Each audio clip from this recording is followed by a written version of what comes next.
Good evening, everybody. This is my AEW Dynamite review for the 30th of March, 2022. I'm on my own today. Russell's otherwise engaged, so I'll give you my takes and my opinions, any criticisms or kudos as well.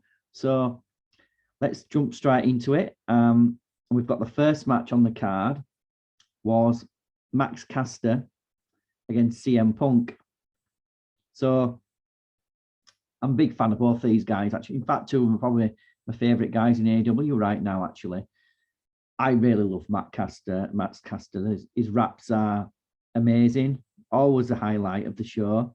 So no issues at all with this. Just, really liked it. But also he's quite good in the ring as well. So I think this is definitely a future star for AEW and somebody that, and they're giving him good airtime, which I like that as well. Because some of the people that they're pushing for me are not really going to be big stars, but Max Caster certainly is. So, don't drop that ball. I think Punk is really, an uncrowned champion, really. So he should be, he's going for the title. I think he's on his way up there now. So he would be a real proper champion, not what they've got at the moment. I mean, Adam Page isn't really doing it, really. Isn't buttering the parsnips, so to speak. So that's my opinion. So anyway, Caster looked really good actually in the ring, as well as being extremely charismatic. Punk's obviously was still one of the best. He's obviously amazingly charismatic as well. So yeah, great match. Obviously, Punk won the match, which obviously you'd expect, but yeah, really good open. I loved it. So that was the first match. Then we had MJF and FTR. Little bit of a promo interview thing. I like this as well. Again, these two, love all these guys as well. MJF's the star. FTR probably, arguably, one of the best tag teams around at the moment in the world, maybe. So can't argue with that. I like how AEW tell a story, though. I think that's really good, and that's something they do better, I think, than anyone. So just don't turn people for no reason. You don't just wake up one day and someone's a heel or a face or whatever. So I like that. Teasing a split, that's the right way to do it. So sometimes you don't need to jump straight in with things. Obviously, there's going to be a split coming, but so I like that. And as I say, all these people can't really do any wrong. So these are real wrestlers, old school guys as well. So I like that. Then we had another match, Jay Lethal versus John Moxley. So, good stuff. Blackpool Combat Club t-shirt. Thought that was quite funny, actually, because if you know where Blackpool is, obviously, if you're not in the UK, you won't know, but having a combat club from Blackpool again, yeah, craziness. Anyway, that was quite funny. So this was a battle of former world champions. So really, very, very big match, really. Could have been a main event, in fact, really, but I don't think they're pushing Jay Lethal quite like that, really. But a big match, great TV match, obviously. Dream match for some people, I would say, as well. These are the kind of matches that could even be a pay-per-view, really. But the only thing I wondered about this is, why would you have Lethal losing literally days before the number one or the first AEW Ring of Honor pay-per-view? I don't really get that, because he was in one of the big matches. So surely you'd want to build him up a little bit. I don't really get that booking, actually. I understand that they're trying to make it obvious that ROH is like not on par with AEW. I get that, but you're still trying to sell a pay-per-view for Ring of Honor, and you just basically jobbed this guy out twice, even though to decent people, obviously, but still kind of like two losses. So I thought that was a bit strange, but the match itself was, really good. So just thought it was very weird booking that.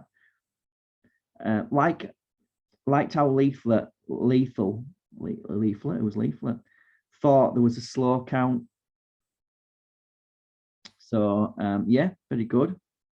Very good. That maybe an AEW ROH angle coming. That's something might be on the cards. That could be interesting. So far, this show's really top notch, really, for me. Really good so far, Yeah, good stuff. Then we went on to an interview with Marina Shafir. I love Marina Shafir. God, she's amazing.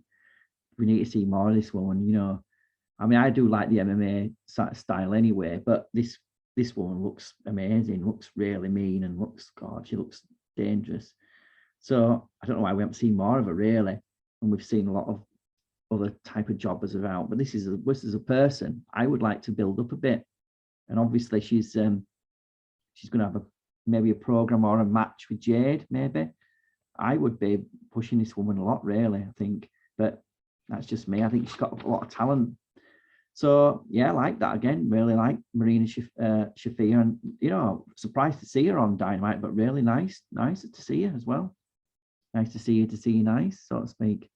So yeah, next one, a match, FTR versus the Gun Club.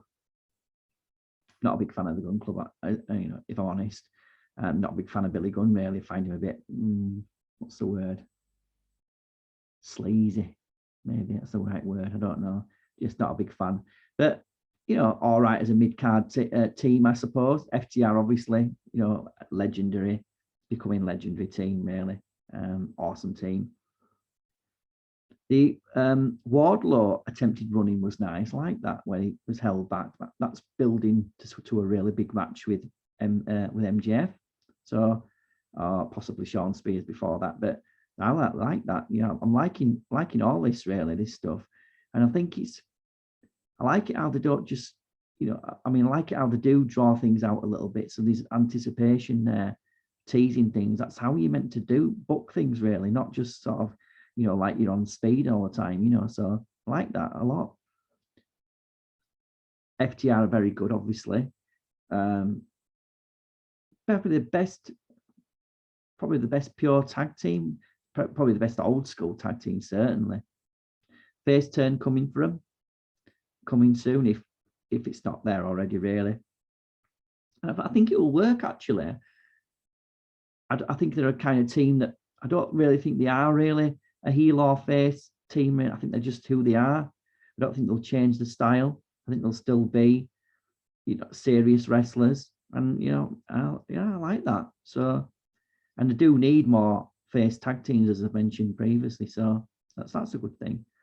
So, yeah, all right. So I'm not a Gun Club fan, but FTR got the win. Happy with that. Yeah, no issues.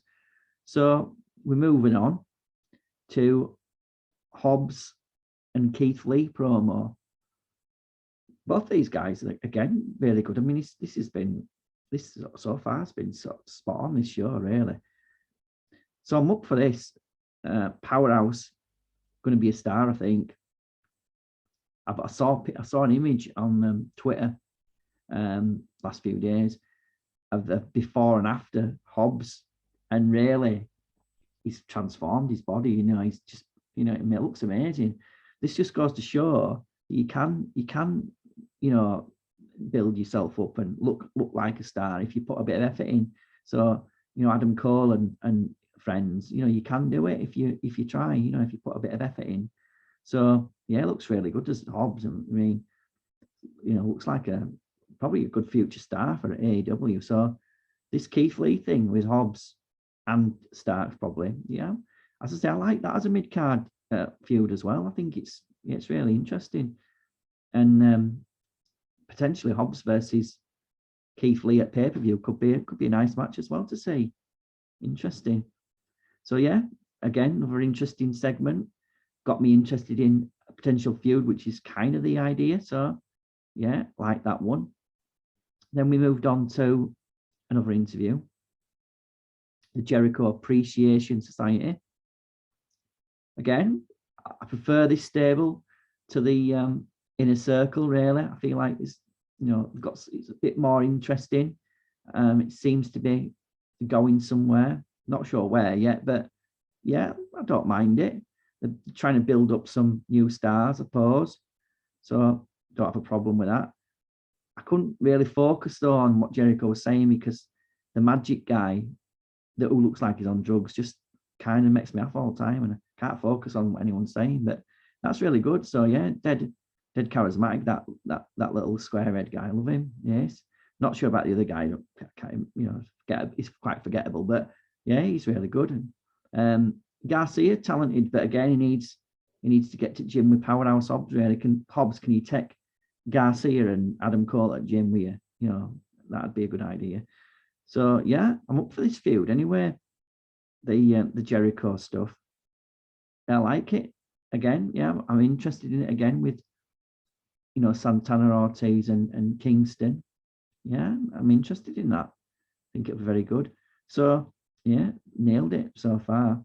Then we're on to another interview with our friend Jade, the Green Lady.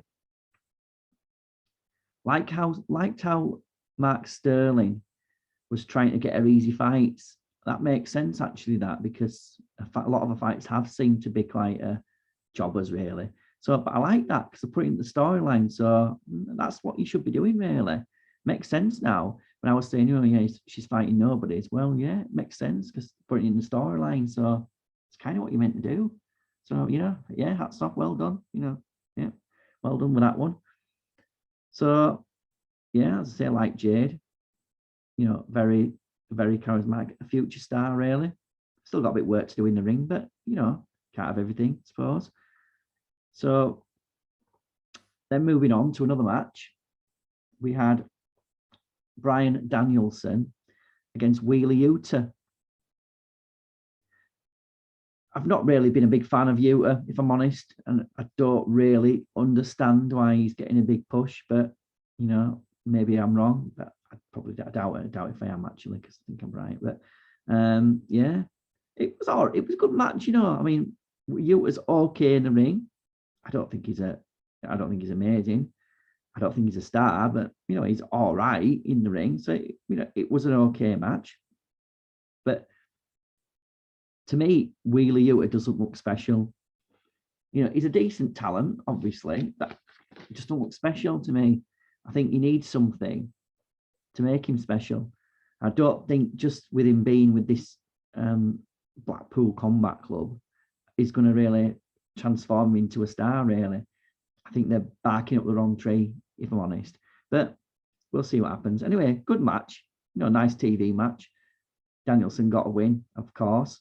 So, yeah, no real issues, but I'm not feeling it with Wheeler Yuta at the moment. Maybe with a gimmick change, as I mentioned earlier, the Great Yuta or something like that. Some nice gimmick. It could be a star, but right now he's not a star, and he's not going to be a star, in my opinion. So anyway, we're moving on to Andrade and Darby promo. Yeah, I'm looking forward to this. Yeah, I'm both very talented. I like both these guys a lot. Just as I mentioned before, I would have given Andrade a mouthpiece or subtitles myself. I feel like that is his only drawback, which is not a problem, but you just need to just book him a bit differently because he is a star, no doubt about it. And obviously Darby might be the biggest star they've got in AEW, maybe him and MJF, I think. So yeah, these are really two talented guys. Again, building some anticipation for the match, which is again what you want. Really good. Next up, we had the Undisputed Elite.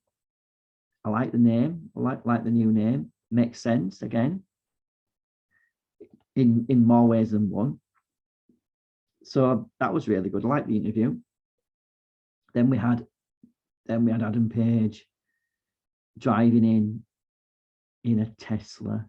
I mean, none of this makes sense with Adam Page. It just, he's meant to be it's meant to be cowboy shit. I don't know how many cowboys will be driving around in a Tesla, if I'm honest. I'm not feeling it at all with Adam Page. Not at all. he's been incredibly underwhelming as a champion and a person. I've actually got to the point where I'm not enjoying wanting to see him. It's not kind of a dislike right now, but it's not far away. So yeah, nothing makes sense. If he's booking this stuff or whoever's giving him these ideas, it's not making sense. You don't look like a star, don't look like a cowboy. You should have been driving a pickup truck or something, not a Tesla, you know. But then again, he is one of these social justice kind of people. Like, you looks like he's a bit of a crazy lefty guy, so probably does fit with him. But I'm not feeling it at all. He just don't look like a star.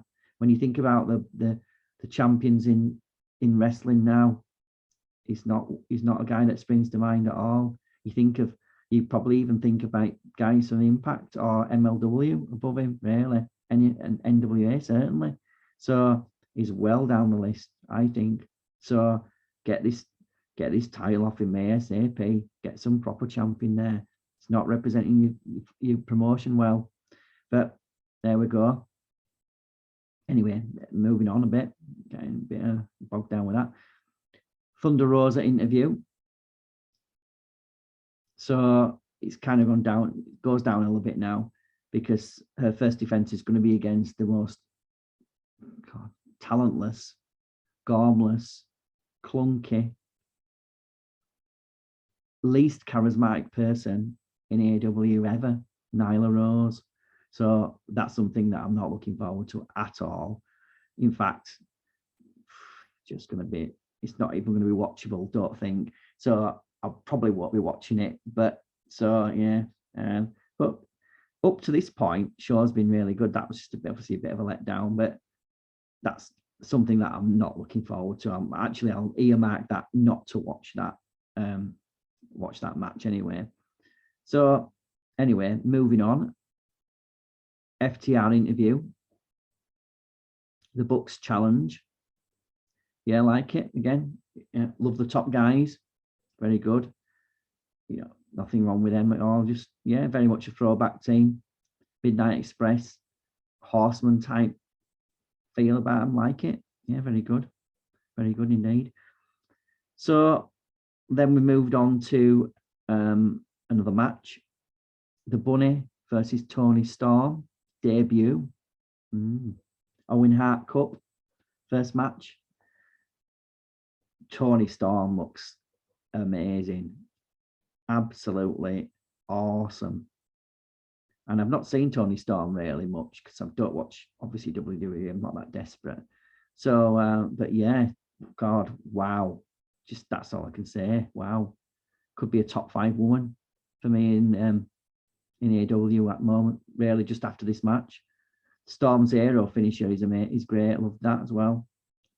This is what a star is, you know. So this is a bit of a wake-up call to AEW, really. That you need, I mean, it's good to bring in actual stars, but they're not making many stars really in the women's division. Really, well, it's better than it was, I suppose. But this woman, what a star!